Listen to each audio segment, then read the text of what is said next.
අසංක කියන්නේ ටිකක් මුරණ්ඩු කිසිම දෙයකට බයක් නැති ආගම දහම ගැන ලොකු විශ්වාසයක් නැති කොල්ලෙක්. එයා වෙඩියෙන්ම විශ්වාස කළේ එයාගේ යාළුවෝයි විනෝදයයි විතරයි. ඔන්න ඉතින් දවසක් අසංකගේ හොඳම යාළුවෝ සෙට් එක කතා වුණා කතරගම යන්න. හැබැයි මේක වන්දනාවක් නෙවෙයි. ඒ අයට ඕන උනේ ටිකක් ඇවිදලා විනෝද වෙන්න. මචං අසංක අපි ලබන සතියේ කතරගම යනවා. උඹත් වරෙන් යන්න. නිමල් කිව්වේ සතුටින්. පිස්සුද බං ඔය අවුවේ පිච්චෙන්න මට බෑ. අනික මට ඔය දේවල් ගැන කිසිම උනන්දුවක් නැහැ. අසංක උත්තර දුන්නේ කම්මැලි විදිහට. හැබැයි යාළුවෝ අතහැරියේ නැහැ. යාමු බං ආතල් එකක් අරන් යමු. අපි කතරගම ගිහින් එහෙන් තිස්ස මහාරාම පැත්තේ වැවගාවටත් ගිහින් පොඩි ජොලියක් දාමු. යාළුවෝ දිගින් දිගටම පෙරත්ත කළා. අන්තිමේදී යාළුවන්ගේ ඉල්ලීම අහක දාන්න බැරි නිසා අසංක යන්න කැමති වුණා. ගමන පිටත් වෙන්න තිබ්බේ සෙනසුරාදා පාන්දර. ලංකාවේ චාරිත්‍රයක් තියනෝ කතරගම යනවනම් දින කීපයකට කලින් පේ වෙන්න ඕන කියලා. ඒ කියන්නේ මස් මාංශ වලින් තොර වෙලා හිත පිරිසිදුව තියාගෙන යන්න ඕන. හැබැයි අසංකට ඕවා වැඩක් නැහැ. එයා කිසිම පේවීමක් උනේ නැහැ. ගමන පිටත් වෙන්න පෑ කීපයකට කලින් අසංකගේ අම්මා කෑම බෙදුවා. එදා ගෙදර උයලා තිබුණේ මස්. පුතේ අද කතරගම යන දවසනේ. ඔය මස් කන්න එපා. ඔය දෙවියෝ වැඩ ඉන්න තැන්වලට යනකොට පේ වෙලා යන්න ඕන. අම්මා ආදරෙන් අවවාද කළා. අසංක hina වුණා. අනේ අම්මේ ඔය කතා දැන් පරණයි. මොන දෙවියෙක්වත් බලන්නේ නැහැ මම මොනවද කෑවේ කියලා. මට බඩගිනියයි කියලා අසංක අම්මා එපා කියද්දිම මස් එක්ක බත් පිඟානක්ම කාලා දැම්මා. අම්මා ලොකු සුසුමක් හැලලා පැත්තකට වුණේ දෙයියන්ගේ ලෙඩක්වත් හෙදෙයිද දන්නේ නැහැ කියලා හිතින් බය වෙලා. ගමන පටන් ගත්තා. යාළුවෝ සෙට් එකත් එක්ක වෑන් එකේ යද්දි අසංක හිටියේ මාරම සපෝට් එකේ. සින්දු කියා විහිළු කර ගියත් අසංකගේ හිතේ දෙවියන් ගැන කිසිම ගෞරවයක් තිබුණේ නැහැ. කතරගමට යනකොට හොඳටම ඉර පායලා. කතරගම පූජා භූමියට ඇතුල් වෙද්දී කවුරුත් සපත්තු ගලවලා පාවහන් නැතුව යන්නේ ඒ බිම පූජනීය නිසා. මචං සපත්තු මෙතනින් තියලා යමු යාළුවෝ කිව්වා. පිස්සුද බං ඔය රත් වෙච්ච වැල්ල මට පයින් යන්න බෑ. අනික මෙතන තියෙන කුණු මගේ කකුල් වල ගෑවෙයි. අසංක සපත්තු ගලවන්න අකමැති වුණා. එයා යාළුවෝ බල කරද්දිම සපත්තු දෙක දාගෙනම මළුවට ඇතුළු වුණා. එයාට ඕන උනේ කාටවත් යටත් නොවි Tamanට ඕන විදියට ඉන්න. දේව පූජාවට පළතුරු වට්ටියක් අරන් යන්න යාළුවෝ ලෑස්ති වුණා. අසංකත් එක වට්ටියක් අතට ගත්තේ යාළුවෝ බල කරපු නිසා. මේක උස්සන් යන්නත් එපැයි දැන්. එයා මැසිවිලි නැගුවා. කතරගම යන කවුරුත් කරන වැදගත්ම දෙයක් තමයි මැණික් ගඟෙන් නාලා පිරිසිදු වෙන එක. අසංක වරෙන් මැණික් ගඟට බැහැලා නාන්න යාළුවෝ කතා කළා. අසංක ගඟ දිහා බැලුවේ අප්පිරියාවෙන්. අපෝ බලපන් මේකේ තියෙන ජරාව. මිනිස්සු හැමතැනම නානවා කුණු දානවා. මට බෑ ඕකට බහින්න. මම හොටෙල් එකට ගිහින් නාගන්නම්. එයා කිව්වා. පොලිමේ ඉන්නකොට අසංකට බඩගිනි වුණා. එයා අතේ තිබුණේ දේව පූජාවට අරන් ආපු පළතුරු වට්ටිය. අසංක වටපිට බැලුවා. යාළුවෝ පොලිමේ ඉස්සරහට ගිහින්. එයා හෙමින් සැරේ පළතුරු වට්ටිය බිමින් තිබ්බා. පූජාවට තියන්න ගෙනාපු ඒ වට්ටියේ තිබුණ ලස්සන මිදිගෙඩියක් දැක්කම එයාට ඉවසන්න බැරි වුණා. කිසිම ගරුසරුවක් නැතුව ඒ පූජා වට්ටියෙන් මිදිගෙඩියක් කඩලා කටේ දාගත්තා. අම්මෝ මාර රහයිනි එයා Tamanටම කියාගත්තා. පූජා වට්ටියක් කියන්නේ දෙවියන්ට කැපකරපු දෙයක් කියලා දැනත් එයා ඒක කිලි කළා.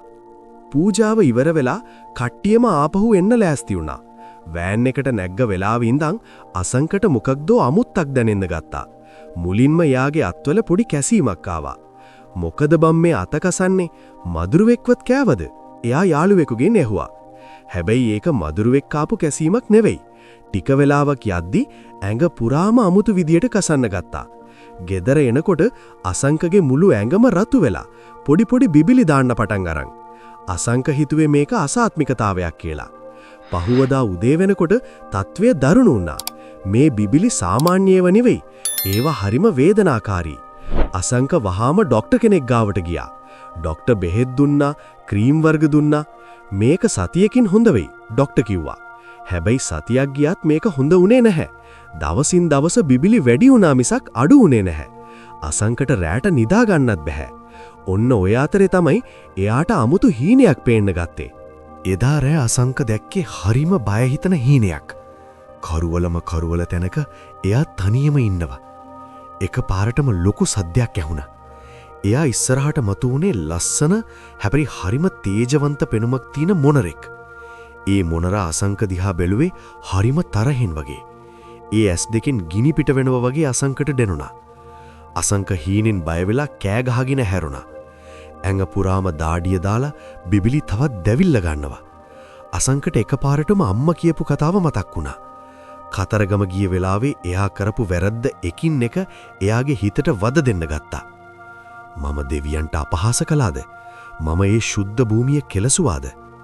අසංකගේ හිතේ පළමුවෙනි වතාවට දෙවියන් ගැන බයක් ඇති වුණා. මේ වෙන්නේ කතරගම දෙවියන්ගේ දඬුවමක් කියලා එයාට තේරෙන්න ගත්තේ එතකොටයි. අසංකගේ ඇඟේ දාපු අර අමුතු බිබිලි දවසින් දවස දරුණු වුණා. වෛද්‍යවරු දුන්න කිසිම බේතකින් සහනයක් ලැබුණේ නැහැ. අන්තිමේදී අසංකට ඇවිද ගන්නවත් බැරි තරමට කකුල් දෙකත් ඉදිමෙන්න ගත්තා. හැමදාම රැට අර බය හිතන හීනය පේනවා. රතු උණු ඇස් තියෙන මොනරෙක් අසංකව පන්නගෙන එනවා වගේ පේද්දි අසංක ගැස්සිලා ඇහැරෙන්නේ මරහඬ දීගෙන. අම්මේ මට බයයි අම්මේ, මගේ ඇඟ පිච්චෙනවා වගේ දැනෙනවා. අසංක අම්මගේ ඇඟේ එල්ලීගෙන ඇඬුවා. අම්මා අසංකගේ ඔළුව අත ගෑවේ හරිම දුකෙන්. මම එදා කිව්වා නේද පුතේ, ඔය වගේ පූජනීය තැන්වලට යනකොට වචනයක්වත් වරද්දන්න එපා කියලා. කතරගම දෙයියෝ කියන්නේ වැරදි කරන අයට දඬුවම් කරන, ඒ වගේම සමාව ඉල්ලන අයට පිහිට වෙන දෙවි කෙනෙක්. අපි ආයෙත් යමු. අසංක මෙදාපාර තීරණය කළා නියම විදිහට පේවෙන්න. එයා සතියක් යනකල් ගෙදරින් පිට වුණේ නැහැ. මස් මාළු විතරක් නෙවෙයි, කරවල කෑල්ලක්වත් කෑවේ නැහැ. උදේ හවස බුදුන් වැඳලා කතරගම දෙවියන්ව හිතින් මවාගෙන දෙයියනේ මට උණ වැරද්දට සමාව දෙන්න කියලා ඇඬුවා. පුදුමිකට වගේ අසංක හිතින් සමාව ඉල්ලන්න ගත්ත දවසේ ඉඳලා අර රැට පේන බය හිතන හීන පේන එක ටිකක් අඩු වුණා. අසංක යාගේ යාළුවන්ට කතා කළා. මචං මට හරිම අමාරුයි. මම කරපු වැරද්දවලට දෙවියෝ මට දඩුවම් කරනවා වගේ දැනෙනවා. මට ආයෙත් කතරගම යන්න ඕන. මට සමාව ගන්න ඕන. අසංකගේ මේ අමුතු වෙනස දැකලා යාළුවොත් පුදුම වුණා. අපි යමු අසංක. උඹ අතින් වැරද්දක් වෙලා තියෙනවා නම් ඒක හදාගන්න එක හොඳයි. යාළුවෝ කිව්වා. සතියකට පස්සේ යාළුවෝ සෙට් එක ආයෙත් ආවා. හැබැයි මේ පාර යාළුවෝ ආවේ විනෝද වෙන්න නෙවෙයි, අසංකගේ අමාරුව දැකලා ඇත්තටම යාට උදව් කරන්න. අසංක වෑන් එක ලෑස්ති. අද රෑම අපි පිටත් වෙනවා. මෙදා පාර නම් අපි කවුරුත් සෙල්ලම් කරන්නේ නැහැ. අපි තුඹත් එක්ටම පේ වුණා. නිමල් කිව්වේ බැරෑරුම් විදිහට. අසංකගේ තත්ත්වය දැකලා යාළුවොත් හොඳටම බය වෙලායි හිටියේ. යන්න කලින් අසංකගේ අම්මා අතින් පඬුරක් වෙන් කළා. කතරගම දෙයියනේ මගේ දරුවට වුණ අත්වැරද්දට සමාව දීලා මේ ලෙඩේ සුවපත් කරලා දෙන්න කියලා අම්මා කඳුළු පිරුණු ඇස් වලින් ප්‍රාර්ථනා කළා. අසංකත් දන ගහලා අම්මට වැඳා. එදා මස් කෑවට අම්මා බනිද්දි hina වුණු අසංක නෙවෙයි අද හිටියේ. ගමන පටන් ගත්තා. වෑන් එක ඇතුලේ වෙනදා වගේ කෑ ගැහිලි විහිළු තහළු තිබුණේ නැහැ. හැමෝම හිටියේ හරිම නිහඬව. අසංක ජනේලයෙන් එළිය බලන් හිටියේ ලොකු බලාපොරොත්තුවකින්. එයාගේ ඇඟ තාමත් කසනවා, බිබිලි වලින් සැරව ගලනවා. ඒත් එයාගේ හැම වේදනාවක්ම ඉවසාගෙන හිටියා. පාන්දර 3 විතර වෙද්දි වෑන් එක කතරගමට ළඟා වුණා. වෑන් එකෙන් බහින්නත් කලින් අසංක තමන්ගේ සපත්තු දෙක ගලවලා වෑන් එකේම තිබ්බා. මම මෙතන ඉඳන් පයින් එන්නේ, අසංක කිව්වා. වෙනදා කුණුජරාව කියලා අප්පිරියා කරපු මැණික් ගඟ ගාවට අසංක ගියා. ගඟේ වතුර හරිම සීතලයි. අසංක හෙමින් සැරේ ගඟට බැස්සා. දෙයියනේ මගේ මේ කිලිටි ඇඟ මේ පින්දියවරින් පිරිසිදු කරලා දෙන්න කියලා හිතලා අසංක 3 පාරක් ගඟේ ගිලුණා. එදා ගඟේ වතුර අප්පිරියා කරපු අසංකට අද ඒ වතුර දිව්‍ය ඕජස වගේ දැනුණා. ගඟෙන් ගොඩේ එද්දි එයාගේ හිතට ලොකු සැහැල්ලුවක් දැනුණා. ඊළඟට කට්ටියම ගියේ පූජා වට්ටි ගන්න. අසංක තමන්ගේම අතින් ලස්සන පළතුරු වට්ටියක් තෝරාගත්තා. ඒකේ තිබුණ එකම මිදි ගෙඩියක්වත් අඹ කෑල්ලක්වත් කන්න එයාට හිත දුන්නේ නැහැ. එයා ඒ වට්ටිය හිසට ඉහලින් තියාගෙන හරිම ගෞරවයෙන් මළුව දෙසට ඇවිදගෙන ගියා. මළුවට ඇතුල් වෙද්දි අර රත් වෙච්ච වැල්ල අසංකගේ කකුල්වල වැදුනා. බිබිලි දාපු කකුල්වලට ඒ රස්නිය දෙනෙද්දි ලොකු වේදනාවක් ආවත් එයා ඒක වින්දා. මේ මම කරපු වැරදිවලට මට ලැබෙන දඬුවම මම ඒක විඳින්න ඕන. එයා Tamanටම කියාගත්තා. දේව මන්දිරයේ ඉස්සරහා ලොකු පෝලිමක්. අසංක පෝලිමේ ඉන්නකොට එයාට දැනුණ කවුරු හරි Taman දිහා බලන් ඉන්නවා වගේ. එයා වටපිට බැලුවා. දේව මන්දිරයේ වහලේ උඩ ලස්සන මොනරෙක් වහලා ඉන්නවා. ඒ මොනරා අසංක දිහාම බලන් ඉන්නවා වගේ අසංකට දැනුණා. හැබැයි ඒ ඇස්වල අර හීනෙන් දෙක්ත තරහ තිබුණේ නැහැ. ඒ වෙනුවට තිබුණේ අමුතුම කරුණාවක්. පූජාව තියන්න වෙලාව ආවා. අසංක දේව මන්දිරය ඇතුළට ගියේ හුස්ම හිරවෙන තරම් භක්තියකින්. කපු මහත්තයා අතට පූජා වට්ටිය දෙනකොට අසංකගේ අත් වෙවුලන්න ගත්තා. දෙයනේ මට සමාවෙන්න. මම නොදන්නා කමට කරපු වැරදිවලට මට දඩුවම් කරන්න එපා. අසංක මන්දිරය ඇතුලේ දන ගහලා හයියෙන් කෑ ගහලා ඇඬුවා. එතන හිටපු අනිත් මිනිස්සුත් පුදුම වෙලා අසංක දිහා බලන් හිටියා. කපු මහත්තයා අසංකගේ ඔළුවට අත තියලා මොනර පිහාටුවකින් පිරිත් කළා. ඒ විලාවේ අසංකගේ ඇඟ පුරාම අමුතු සීතලක් ගලාගෙන ගියා වගේ දැනුණා. අර දවස් ගානක් තිබුණ දැවිල්ල එක පාරටම නැති වෙලා ගියා. පූජාව ඉවර වෙලා එළියට එද්දී අසංකගේ මූණේ තිබුණේ අමුතුම එළියක්. හැබැයි ලොකුම හාස්කම සිද්ධ වෙන්න තිබුණේ ඊට පස්සේ. දේව මන්දිරයෙන් එළියට එද්දී අසංක හිටියේ හරියට සිහියකින් නෙවෙයි වගේ. අර කපු මහත්තයා මොනර පිහාටු මිටියෙන් ඔළුවට තට්ටු කරපු වෙලාවේ දැනුණු ඒ අමුතු සීතල තාමත් ඇඟ පුරාම දුවනවා. එයා මළුව මැදට වෙලා ටික වෙලාවක් ඇස්පියාගෙන හිටියා. "මචං අසංක, උඹ හොඳින්ද?" නිමල් ලැබිත් අසංකගේ උරහිසට අත තිබ්බා.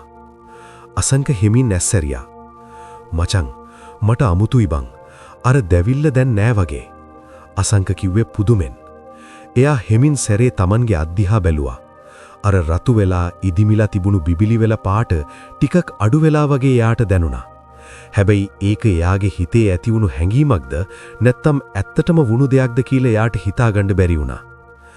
කට්ටියම තීරණය කළා කිරිවෙහෙර පැත්තට යන්න. වැලි මළුව දිගේ පයින් යද්දී අසංකට වෙනද දැනෙන වේදනාව දැනුනේ නැහැ. අර රත් වෙච්ච වැල්ල එයාගේ කකුල්වල වැඩෙද්දි දැනුනේ පුදුමාකාර සනීපයක්. එදා රෑ කට්ටියම නවාතැන් පොලේ නතර වුණා. අසංකට ඉක්මනටම නිින්ද ගියා. මෙන්න ආයෙත් අර හීනය. හැබැයි මෙදා පාර ඒක බය හිතන එකක් නෙවෙයි. අසංක දැක්කා යා ලස්සන කන්දක් මුදුනේ ඉන්නවා. ඉස්සරහින් ලොකු ආලෝකයක් එනවා. ඒ ආලෝකයේ මැදින් අර තේජවන්ත මොනරා ආයෙත් පෙනී සිටියා. හැබැයි මේ පාර ඒ මොනරා යාගේ පිහාටු විහිදුවලා නටන්න ගත්තා. ඒ නර්තනය හරිම ලස්සනයි.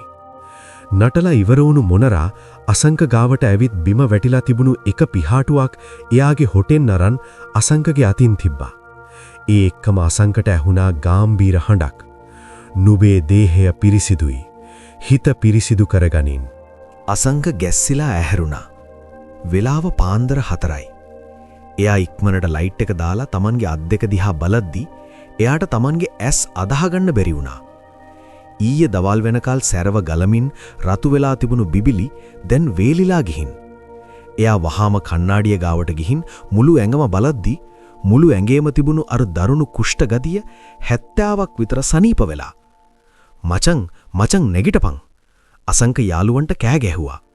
නිදිමතේ ඇහැරුණු නිමල් අසංකගේ ඇඟ දැක්කම ඇඳෙන් බිමට වැටුණා. "අම්මට සිරි අසංක, මේ මොකද්ද බං උනේ? ඊයේ තිබ්බ ලෙඩේ නෑනේ." යාළුවෝ හැමෝම අසංක වට වුණා. ඒක ඇත්තටම අදාහගන්න බැරි හාස්කමක්. ડોක්ටර්ලා සති ගාණක් බෙහෙත් කරලත් සනීප කරන්න බැරි වුණු තුවාල වෙලා තිබුණු ඒ සම දැන් හරිම සිනිදු වෙලා. අසංකට තේරුණා Tamanට කතරගම දෙවියන්ගේ පිහිට ලැබිලා කියලා. හැබැයි ඒ ගමන එතනින් ඉවර වුණේ නැහැ. එයාට තව එක දෙයක් කරන්න ඉතිරි වෙලා තිබුණා. ඒ තමයි Taman කරපු ඒ ලොකුම වැරද්දට සම්පූර්ණයෙන් වන්දි ගෙවන එක. "අපි ආයෙත් කෝවිලට යමු. මට දෙවියන්ට ස්තුති කරන්න ඕන." අසංක ස්ථීර හඬින් කිව්වා. උදේ පාන්දරම අසංකයි යාළුවෝයි ආයෙත් මැණික් ගඟට ගියා. මෙඩාපාර අසංක ගඟට බැස්සි නිකම්ම නාන්න නෙවෙයි. Tamanගේ අතින් වුණු වැරද්දට වන්දි ගෙවන්න වගේ භක්තියකින්. එයා ගඟ මැදට වෙලා දන ගහලා වතුර අත් දෙකට අරන් සූර්යා දෙස බලලා වැන්දා. "මචං, මට හිතෙනවා මම අද මුළු දවසම දේවාලයේ සේවය කරන්න ඕන කියලා." අසංක නිමල්ට කිව්වා. "ඒ කිව්වේ බං, අපි අද හවස ගෙදර යන්න නේද හිටියේ?" නිමල් ඇහුවා. "උඹලා ඵලයල්ලා. මම අද මෙහෙ නතර වෙනවා. මගේ ඇඟ සනීප වුණේ බෙහෙත් වලට වඩා දෙවියන්ගේ හාස්කමකින් කියලා මම දන්නවා. මට ඕන මේ පූජා භූමිය අතුගාලා පිරිසිදු කරලා මගේ අතින් වුණු වැරද්දට සමාව ගන්න." අසංක ස්ථීර හඬින් කිව්වා. යාළුවා අසංකව තනියම දාලා යන්න අකමැති වුණත් අසංකගේ හිතේ තිබුණු ඒ දැඩි අදිෂ්ඨානය දැක්කම ඒ අයට කරන්න දෙයක් තිබුණේ නැහැ. අසංක තනියම කතරගම මළුවට ගියා. එයා කොස්සක් අතට ගත්තා. එදා කුණු ගෑවෙයි කියලා සපත්තු දාගෙන ආපු අසංක අද පාවහන් නැතුව මුළු මළුවම අතුගහන්න පටන් ගත්තා. මිනිස්සු දාපු කොල කෑලි, මල්නටු, වැලි මේ හැමදේම අසංක හරිම ආසාවෙන් අයින් කළා. අවුව රස්නිය වැඩි වෙද්දී එයාගේ ඇඟෙන් දාඩිය දැම්මා. බිබිලි තිබුණ තැන්වලින් පොඩි දැවිල්ලක් ආවත් එයා ඒක ගණන් ගත්තේ නැහැ. මේක තමයි නියම පූජාව, එයා හිතුවා. දවල් 12ට විතර පූජාව පටන් ගත්තා. අසංක දේව මන්දිරයේ පැත්තට යද්දී එක පාරටම එයා දැක්ක පොලිමේ ඉන්න පොඩි ළමයෙක් අඬනවා. ඒ ළමයාගේ අම්මා පළතුරු වට්ටියක් අරන් අමාරුවෙන් පොලිමේ ඉන්නවා. අසංක ඉක්මනට එතනට ගිහින් ඒ ළමයාව වඩා ගත්තා. "අක්කේ, මම මේ පොඩි එක්කිනාව වඩා ගන්නම්. ඔයා පූජාවට ලෑස්ති වෙන්න." අසංක කිව්වා. ඒ වෙලාවේ යාට දෙනුනේ මාරම සතුටක්. අනුන්ට උදව් කරද්දි දැනෙන ඒ සැනසීම යා මීට කලින් කවදාවත් විඳලා තිබුණේ නැහැ. පූජාව ඉවර වෙලා බෙදෙන මුළුතෙන් බත් ටිකක් අද්දී අසංකට මතක් වුණේ එදා අම්මා එපා කියද්දි මස් කෑව හැටි. අනේ අම්මේ, මම කොච්චර මෝඩද? එයාට Taman ගැනම ලැජ්ජ හිතුණා. හවස 5 විතර වෙද්දී අසංක මළුවේ පැත්තකට වෙලා විවේක ගනිමින් හිටියා. එතකොටම අර ඊයේ දෙක්ක අමුතු මහලු මිනිසයා ආයෙත් එයා ඉස්සරහට ආවා. "දැන් හිතට සැහැල්ලුයිද දරුවෝ?" ඒ මිනිසයා ඇහුවා. අසංක නැගිටලා ඒ මිනිසයාට වැඳා. "ඔව් සීයේ, මට දැන් කිසිම ලෙඩක් නැහැ වගේ දැනෙනවා. මම කරපු වැරද්දට මම ගොඩක් පසුට වෙනවා." "දෙවියෝ බලන්නේ වැරද්ද දිහා නෙවෙයි. ඒක හදාගන්න උඹේ හිතේ තියෙන අවංකකම දිහා. උඹ අද කරපු සේවය අර පළතුරු වට්ටි දහසකට වඩා වටිනවා. හැබැයි මතක තියාගනින්, මෙතනින් ගියාට පස්සේ ආයෙත් පරණ අසංක වෙන්න එපා. උඹේ ජීවිතේ අනිත් අයට ආදර්ශයක් වෙන්න ඕන." ඒ මිනිස්සයා අවවාද කළා. අසංක ඒ හැම වචනයක්ම හිතට ගත්තා. එයා එදා රෑත් කතරගම නතර වුණා. එදා රෑ එයාට පෙනුනේ හරිම අමුතු හීනයක්. කතරගම දෙවියෝ රතු පාට ඇඳුමක් ඇඳගෙන දිලිසෙන ආයුධයක් අතින් අරන් මොනරා පිටේ නැගල අහසින් යනවා.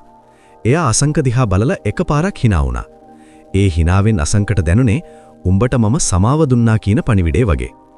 ඊළඟ දවසේ උදේ අසංක ගෙදර යන්න පිටත් වුණා. අසංක ගෙදර එනකොට අම්මා හිටියේ මග බල. වෑන් එකෙන් බැස්ස ගමන් අසංක දිව්වේ අම්මා ගාවට. එයා දැක්ක අම්මගේ ඇස්වල කඳුළු පිරලා තියෙවා. "අම්මේ, බලන්න අම්මේ, මගේ ඇඟේ එක බිබිලක්වත් නැහැ. මට දැන් හොඳටම සනීපයි." අසංක සතුටින් කෑ ගැහුවා. අම්මා අසංකගේ අත් දෙක අල්ලලා බැලුවේ පුදුමෙන්. ඊයේ පෙරේදා සැරව ගලමින් තිබුණ ඒ තුවාල තිබුණු තැන්වල දැන් තියෙන්නේ අලුත් හමක්. හරියට හිමු ලෙඩක් තිබුණේ නෑ වගේ. "දෙයියන්ගේ පිහිටයි පුතේ. මම දන්නවා කතරගම දෙයියෝ අසරණ වෙච්ච අයට පිහිට වෙනවා කියලා. උඹට ලැබුණේ ලොකු පාඩමක්." අම්මා අසංකගේ ඔළුව අතගාලා කිව්වා. හැබැයි හාස්කම එතනින් ඉවර වුණේ නැහැ. අසංක තමන්ගේ කාමරයට ගිහින් ඇදුම් මාරු කරනකොට එයාගේ සාක්කුව ඇතුලේ මොකක්දෝ දෙයක් තියෙනවා වගේ දැනුණා. එයා ඒට අතට ගත්තා. අසංකගේ ඇස් උඩ ගියා. ඒක ලස්සන දිලිසෙන මොනර පිහාටුවක්. "මේක කොහොමද මගේ සාක්කුවට ආවේ?" අසංකට හිතාගන්න බැරි වුණා. එයා කතරගමදී මොනර පිහාටු අතින් ඇල්ලුවේවත් නැහැ. එයාට මතක් වුණේ අර හීනය. හීනෙන් මොනරා දුන්න පිහාටුව ඇත්තටම එයාගේ සාක්කුවට ඇවිත්. අසංකේ පිහාටු අරන් හරිම ගෞරවයෙන් තමන්ගේ බුදු පහන ගාවින් තිබ්බා. එදායින් පස්සේ අසංක සම්පූර්ණයෙන්ම වෙනස් වුණා. පරණ සෙල්ලක්කාඩ මුරණ්ඩු අසංක මැරිලා ගිහින් ඒ වෙනුවට හරිම සංවේදී ආගමික නැඹුරුවක් තියෙන තරුණයෙක් ඉපදුනා. එයා ආයෙත් කවදාවත් අම්මා කියන දෙයකට උඩින් වචනයක් කිව්වේ නැහැ. අසංකගේ යාළුවොත් මේ වෙනස දැකලා පුදුම වුණා. "මචං, අසංක දැන් වෙනම ඩයල් එකක් නෑ. මූදෙන් පන්සල් යනවා, කාටත් උදව් කරනවා." නිමල්ල කතා වුණා. අසංක යාළුවන්ටත් කියලා දුන්නා ජීවිතේ අපි නොදකින බලවේග තියෙනවා කියලා. පූජනීය දේවල් වලට අපහාස කරන එකේ ආදීනව එයා තමන්ගේම අත්දැකීමෙන් මේ අයට කියලා දුන්නා. සෑම අවුරුද්දකම කතරගම පෙරහැර කාලෙට අසංක අනිවාර්යයෙන්ම එහෙ යනවා. හැබැයි ඒ විනෝද වෙන්න නෙවි. එයා දින 7ක් පේ වෙලා කතරගමට ගිහින් දේවාලයේ මළුව අතුගාලා වන්දනාකරුවන්ට පෑන් දීලා ලොකු සේවයක් කරනවා. එයාට දැන් කතරගම කියන්නේ තවත් එක සංචාරක ස්ථානයක් නෙවෙයි, තමන්ගේ ජීවිතයේ බේරගත්ත පූජනීය භූමියක්. අසංක දැන් රැකියාවක් කරනවා. එයා තමන්ගේ පළමු පඩියෙන්ම කතරගම දේවාලයට රිදී පඬුරක් පූජා කළා. එයා දන්නවා එදා තමන් කරපු මේ මිදිගෙඩියේ දරද්දට දෙවියෝ සමාව දුන්නේ එයාගේ හිතේ ඇතිවුණු අවංක පසුතැවීම නිසායි කියලා. අදටත් අසංකගේ කාමරේ අර මොනර පිහාටුව තියෙනවා. ඒක දිහා බලන හැම වෙලාවකම අසංකට මතක් වෙන්නේ කතරගම දෙවියන්ගේ අසිරිමත් හාස්කමයි. මිනිහෙකුනාම හරිවැරද්ද දැනගෙන වැඩිහිටියන්ට ගරු කරලා විශ්වාසයන්ට නිග්‍රහ නොකර ජීවත් වෙන එකේ වටිනාකම අසංක මුළු ලෝකෙටම පෙන්නලා දුන්නා. කතරගම දෙවියන්ගේ පිහිට අසංකට විතරක් නෙවෙයි හදවතින්ම දෙවියන් අදහන ඕනෑම කෙනෙකුට ලැබෙනවා කියන එක මේ කතාවෙන් අපිට ලැබෙන ලොකුම පාඩමයි.